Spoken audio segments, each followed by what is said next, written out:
لو في يوم من الايام فتحت غطا الزيت بتاع الموتور بتاعك ولقيت على الجزء الداخلي طحينه، انه يعني الزيت دخل على الميه، ارجوك ما تستعجلش وتروح للميكانيكي بتاعك وتقول له انا عايز اغير جوان في سلندر او ان العربيه جابت جوان.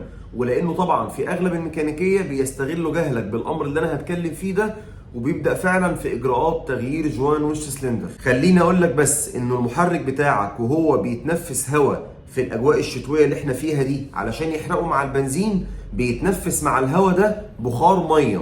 بخار الميه ده اثناء عمليه الاحتراق بيبدا انه يطلع لفوق على وش السلندر وبيبدا يعمل اختلاط مع الزيت، فانت بيتهيأ لحضرتك انه الميه اختلطت مع الزيت وانه العربيه جابت جوان، وانه هنا نتيجه تكون الطحينه دي او ما يعرف باليلو سلادج، فانت كده العربيه خلاص محتاجه تغيير جوان.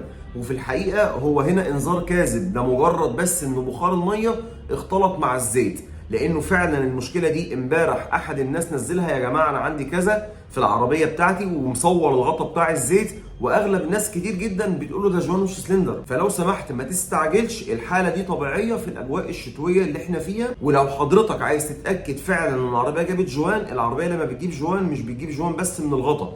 ارفع مقياس الزيت، لو لقيت الزيت طبيعي يبقى العربيه ما جابتش جوان، ولو برضه العربيه جابت جوان هتلاقي نقص شديد جدا جدا عندك في مياه التبريد.